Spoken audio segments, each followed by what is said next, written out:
రాజకీయాలు చేస్తున్నప్పుడు రాష్ట్రాలను విరదీయమాకండి. దానికి ఎంత నష్టం వస్తుందో తెలుసా? రేపు ఇదే బంజారా పోలీస్ స్టేషన్లో నా కొడుక్కో, నా మనవడికో, నా మనవరాళ్ళకో, నా చెల్లెలకో, నా కూతురుకో కష్టం వచ్చి వెళ్తే ఆ పోలీస్ ఆఫీసర్ ఏమయ్యా ఆంధ్ర వాళ్ళు మీరు మా పోలీసు వ్యవస్థ మీద నమ్మకం లేదని చంద్రబాబు నాయుడు అంటాడు. ఏంటి ఇంకొక వ్యవస్థ మీద నమ్మకం లేదని పవన్ కళ్యాణ్ గారు మాట్లాడతారు. ఏంటండి చిన్న చూపు చూస్తే నువ్వొచ్చి కాపాడతాడా? ఎవరొచ్చి కాపాడతారు? 20 రోజుల క్రితం వచ్చినటువంటి నాగబాబునే మీ అన్న కాపాడతాడా? ఆల్రెడీ పార్టీ పెట్టి చెమ్మా చెక్క ఇదే సైరా నరసింహారెడ్డి అని గత చరిత్రలు తీసుకుంటూ మేకప్ వేసుకుని తిరుగుతున్నటువంటి మెగాస్టార్ చిరంజీవి కాపాడతాడా మమ్మల్ని? మా ప్రాణాల మీద, మా యొక్క స్థిరత్వాన్ని, మా యొక్క జీవితాల మీద మీరు ఆడుకుంటారా? ఇక్కడ మీరు ఆడుకున్నా కూడా, మీరు రెచ్చగొట్టినా కూడా కేసీఆర్ గారు మమ్మల్ని ఏదో చేస్తారు, మా ఆస్తుల మీద దాడి చేస్తారు, లేకపోతే మమ్మల్ని డిస్టర్బ్ చేస్తారు అనుకోవడం పిచ్చి పొరపాటు. మీ ఇద్దరంత కుచింత స్వభావం ఆయనకి లేదు, రాదు. ఫస్ట్ నేర్చుకోవాల్సింది ఏంటి తెలుసా? సినిమా ఫీల్డ్లో ఎట్లా సక్సెస్ఫుల్గా ఉండాలనేది నేర్చుకోవాలి. ఎన్ని సక్సెస్లు ఇచ్చారు మీరు? ఏమి సక్సెస్లు ఇచ్చారు చెప్పండి. నేను గనక నోరు తెరిస్తే ఎలక్షన్ తర్వాత నవరంధ్రాలు మూసుకోవాల్సి వస్తుంది. కంప్లీట్గా నోరు ఓపెన్ చేయించొద్దు పవన్ కళ్యాణ్ గారు, దయచేసి చెప్తున్నాను మీకు. ముఖ్యంగా కాపు సోదరులు అందరికీ చెప్పేది ఏంటంటే, అయ్యా మీలాగే మేము ఇష్టపడ్డాం, మీలాగే మేము ప్రేమించాం, మీకంటే ఎక్కువ కష్టపడి నేను ఇంద్ర అనే ఆల్ టైమ్ రికార్డు రాశాను. ఇంతవరకు నా బిడ్డల సాక్షిగా, ముక్కోటి దేవతల సాక్షిగా చెప్తున్నాను, ఇస్తరాకేసి అన్నం పెట్టలేదయ్యా, 10 రూపాయలు బాల్ పెన్ ఇవ్వలేదయ్యా తోటి కులస్తుడికి. వాళ్ళేంటయ్యా బాబు మీకు పీకేది? మీరు నమ్మొద్దు. దయచేసి మీరు మీ జీవితాలని ఇంకొకసారి మీరు మోసపోవద్దని ఒక కాపు సోదరుడిగా చెప్తున్నాను. మీకు మీ జీవితాలకి మంచి జరగాలంటే ఖచ్చితంగా జగన్మోహన్ రెడ్డి గారికి మీరు ఓటు వేయాల ఆవశ్యకత ఉంది. ఎలక్షన్ అయిపోతే మళ్ళీ కనపడరు మేకప్ వేసుకునే వాళ్ళని మాత్రం నమ్మొద్దు. రోడ్డు మీద తిరుగుతాను, మీరెవ్వరూ రోడ్డు మీదకి రావద్దు, ఏమన్నా సమస్యలుంటే నేను పరిష్కరిస్తానన్న పవన్ కళ్యాణ్ ఎందుకు మిమ్మల్ని రమ్మంటున్నాడు? ఇప్పుడు ఎందుకు అక్కడెక్కడ కొత్త క్యాపిటల్లో వస్తే ఇన్ని వేల ఎకరాలు అవసరమా అని మాట్లాడి, ఎవరో గిన్నె తీసుకొస్తే పెరిగన్నవి తీసుకొచ్చి ఏదో ఒక రెడ్ టవల్ వేసుకొని మళ్ళీ వచ్చేందుకు మేకప్ వేసుకొని, అదేదో cinema last film what he did the film, it is a disaster flop film. What is that film? Agnyaathavaasi అనే పెద్ద బ్రహ్మాండమైనటువంటి లోక కళ్యాణం కోసం, ప్రజల కోసం రాసిన కథ అది. అసలు మీ జ్ఞానం ఎంతో, మీ యొక్క నాలెడ్జ్ ఎంతో, మీ యొక్క తెలివితేటలు ఏంటో మీరు సినిమా ఫీల్డ్ వదిలిపెట్టి రాజకీయ భవిష్యత్తుకి వెళ్ళినప్పుడు ఆ అజ్ఞాతవాసి సినిమా చెప్పుద్ది. మీ బ్రెయిన్ ఎంతో. వేరే వాడి కథ ఎక్కడో విదేశాల్లో ఉన్నటువంటి కథా రచయిత దొంగతనం చేస్తే టీ సిరీస్లో పెనాల్టీ కట్ వచ్చాడు. నువ్వు త్రివిక్రమ్ శ్రీనివాసు మీ కంపెనీ మొత్తం వెళ్ళి.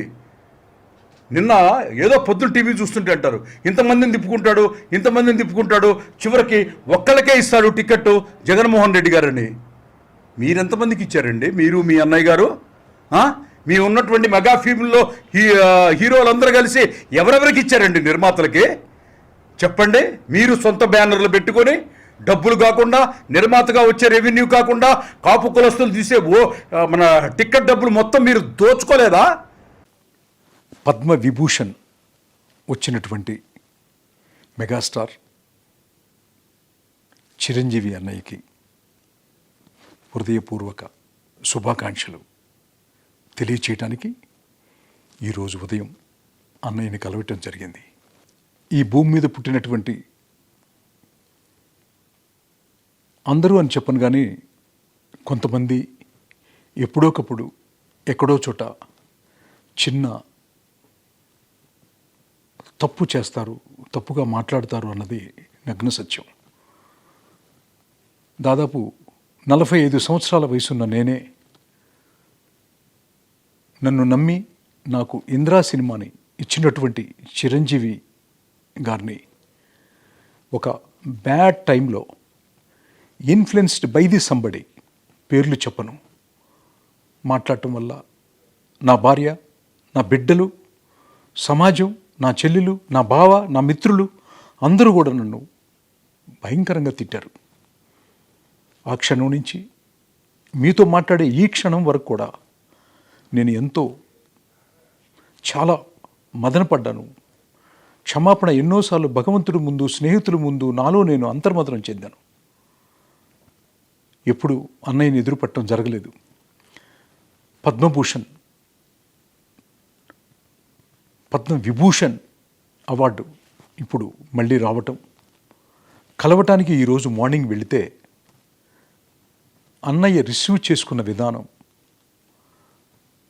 నన్ను పలకరించినటువంటి ఒక పద్ధతి, నా కొడుకు గురించి, నా కూతురు గురించి, నా జీవితం గురించి బాగోగులు అడిగినటువంటి ఒక మహనీయుడు అని, ఆయన ఈ నోటితో తప్పుగా మాట్లాడాను అని క్షమించమని అడిగాను. పెద్ద మనసుతో క్షమించటమే కాకుండా ఎంతో ఆప్యాయతగా, కుటుంబ విషయాలే కాకుండా కథలేమన్నా రాస్తున్నావా చిన్ని అని దగ్గరకు తీసుకొని మాట్లాడారు. అన్నయ్య, ఇంకెప్పుడు ఈ పెదాల నుంచి ఎవరిని తప్పు మాట్లాడనని మనస్ఫూర్తిగా మరొక్కసారి క్షమించమని అడుగుతూ, కలిసి పనిచేద్దాము, ఏమన్నా కథలుంటే చెప్పమన్నారు.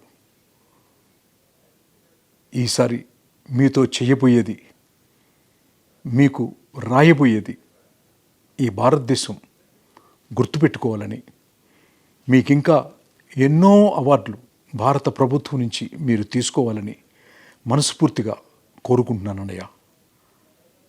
వచ్చే జన్మంటూ ఉంటే మళ్ళీ మీ తోబుట్టుగా పుట్టాలని మనస్ఫూర్తిగా కోరుకుంటూ, I'm sorry my dear brother, extremely sorry.